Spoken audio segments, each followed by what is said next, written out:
One Zambia, One Nation, and thanks for joining us on Zanis News. To present, my name is Juliet Mtale. The headlines: 6 trucks loaded with illegal charcoal bags intercepted in Mumbwa.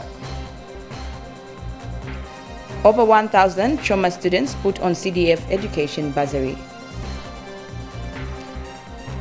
Plus, Zambia donates relief aid to Malawi.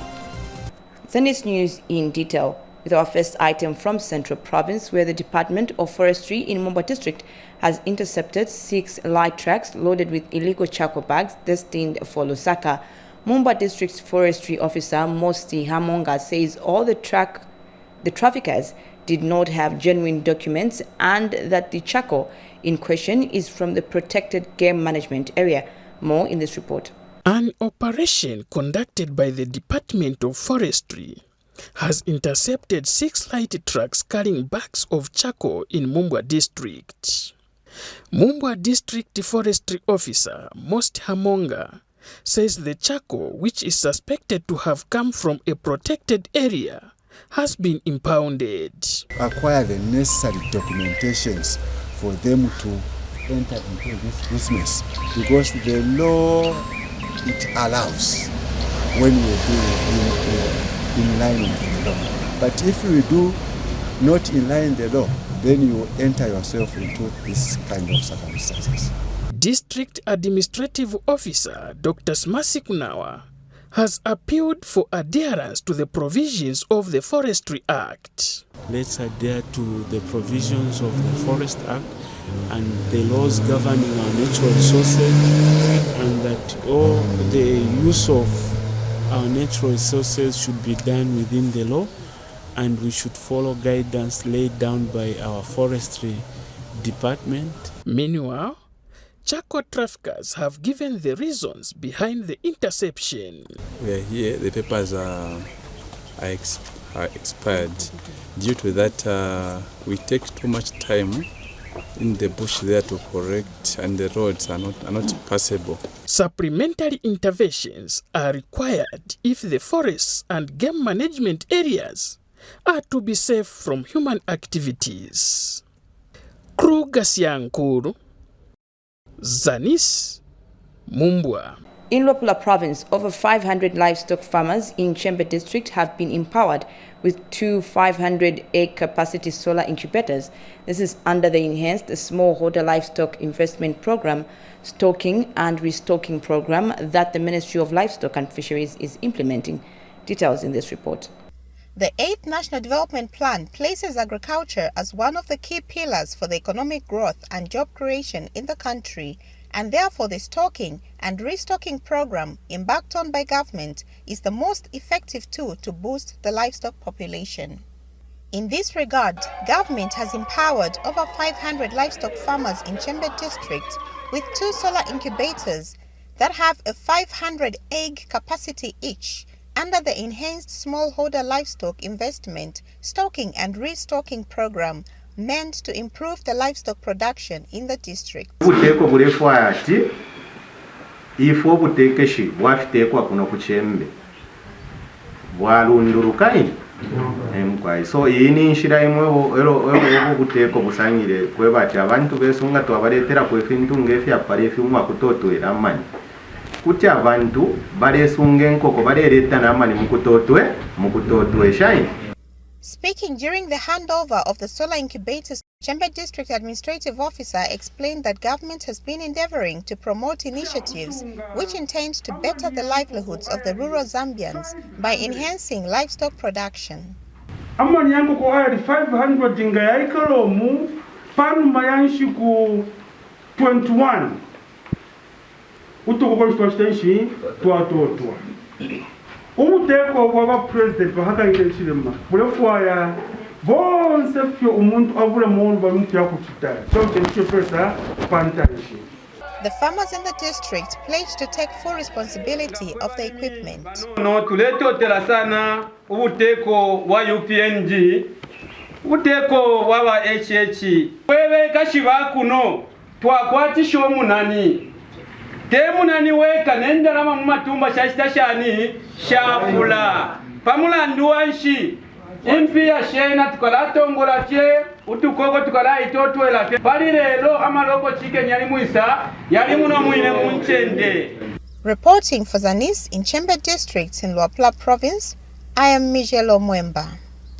We move to Southern Province. Over 1,000 youths in Joma District have been selected to benefit from the skills training and secondary school bursaries under the 2023 Constituency Development Fund allocation, CDF.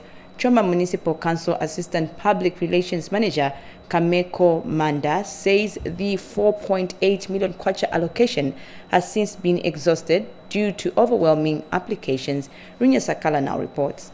Selection of beneficiaries for the skills training and secondary boarding school bursaries under the 2023 Constituency Development Fund CDF has been finalized for Choma Central Constituency. The local authority in Choma has disclosed that over 1,000 youths in the constituency have made it to the list of beneficiaries. So far, Choma Central Constituency has managed to finalize the selection for both skills and secondary school boarding bursaries. So for skills under Choma Central, we have a total of 704 successful applicants who will be sponsored. Then for secondary boarding school bursaries, we have about 373. That's under Choma Central also. The 4.8 million kwacha allocation for bursaries has been exhausted due to the overwhelming applications received this year. So the allocation is about 4.8 for each constituency. Last year, only about half of the allocation was utilized. But if you look at this year, Choma Central has managed to utilize all the monies that have been allocated. So it shows that there's an overwhelming response this year, which is a good indication. And it shows that people are now aware of the bursaries. Some beneficiaries of the skills training bursaries have since enrolled at St. Mwagali Trades Training Institute in Choma. The very first time I heard my name was out in the bursary, CDF bursary, I felt good because it really helped at that moment. Because financially, I was facing some financial problems. I'm doing automotive mechanics. As soon as I'm done with this, I'll be able to at least do something to help our society grow and also help my family financially. It helps us a lot. Let me say, we can't just sit home because we don't have money. But now, since that we have CDF bursaries, we are at a school. For that reason, we really appreciate for the government to help us. Ronia Sakala, Zanis, in Choma District, Southern Province. And also in the news, Luampa Member of Parliament Makozo Chikote has handed over projects done using the Constituency Development Fund (CDF) to 4 schools in Luampa District. The projects include classroom blocks for Sangenjo Primary School, Miziba Primary School, Makuyu Primary School, and Lui Secondary School. Details in this report. Schools in rural areas have always lagged behind due to inadequate infrastructure and qualified teachers. However, this is slowly changing due to the increased Constituency Development Fund. It is from this background that Luampa Member of Parliament Makozo Chikote has handed over CDF projects to 4 schools at the total cost of 1,028,000 kwacha. Speaking during the handover ceremony, Mr. Chikote urged members of the community to jealously guard the newly constructed classroom blocks. Twale kutombiboya kulimu yao twale wingi mwa mazoa wa maku kubisa na kubwa hesa chikala maboko wani utu wa makuyu. And the school authorities have thanked Luampa Town Council for implementing such projects in rural schools. Pupils had this to say. We thank you and the new John government for constructing a new classroom block for us and for introducing the free education policy. However, we are appealing to you and our listening new John government to build 1x3 classroom blocks. The handed over projects are 1x2 classroom blocks for Sangenjo, Miziba, Makuyu Primary Schools as well as Lui Secondary School. I'm Jolo Himambo, reporting for Zanis in Luampa District, Western Province. We now take you to Northwestern Province. The Ikelengi Town Council says plans to double financial support to the education sector in the district are underway. This is being done to help address challenges that are slowing down the implementation of quality education in the area. Victor Miller gives us more in this report. Making education enjoyable for pupils across the district has become a top priority for Ikelengi District Education Board Secretary Debs. Despite these efforts, however, numerous challenges continue to slow the implementation of quality education in this small border town of just about 45,000 people. Most of the secondary schools are housed at primary schools with very few classrooms. And this is compromising on the teacher-pupil contact time. And so we are very sure that since you are helping us in many ways, such as what we are witnessing today of giving us desks, we are very sure you will also venture into expansion of our infrastructure in the district. In response to this problem, the local authority in Ikelengi has this year stepped up collaborative efforts to help address the challenges affecting the implementation of the free education policy through the Constituency Development Fund, CDF.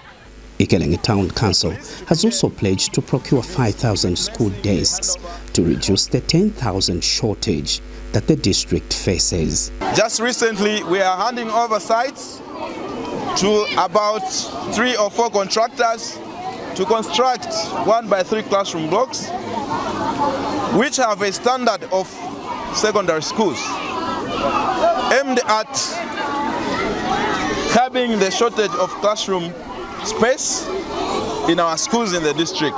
District Commissioner Andrew Mpiakula has assured education authorities in Ikelengi of government continued support to the sector.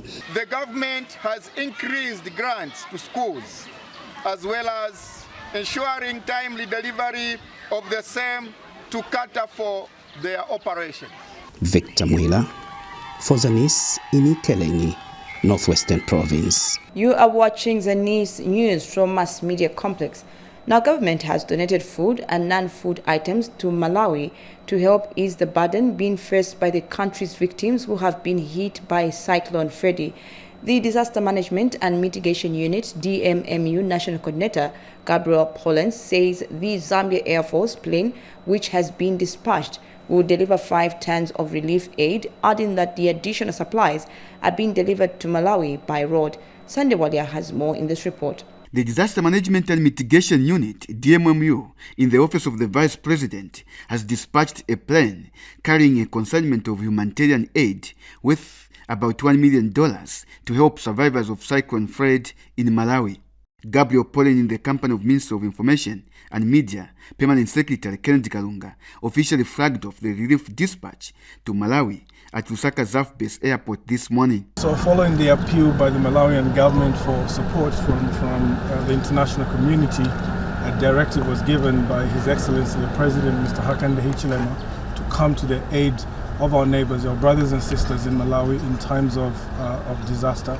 Despite ourselves facing our own challenges in our country, the President has extended a hand to our neighbors in Malawi. Dr. Pollen said President Hichilema's decision to direct DMMU to provide humanitarian aid to Malawi is in the spirit of good neighborliness. And we are providing support in terms of food and non-food items. Already there's been over 100 metric tons of maize that's been allocated for the primary response in Malawi.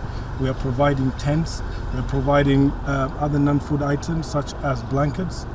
We're also providing chlorine, we're providing tents as well for the households that have been displaced. The reports indicate that 5,000 people in Malawi have been displaced, and our target is to support at least 20% of the displaced citizens of Malawi through our intervention, the Zambian government's intervention to the people of Malawi. So this has been a direct directive from the President of the Republic of Zambia in support of the people of Malawi. Some media institutions covering the aftermath of the floods in Malawi indicate that there are currently many casualties of Cyclone Freddy in Malawi. For Zanis in Lusaka, I am Sunday Warrior. As we end the news, a look at the top stories.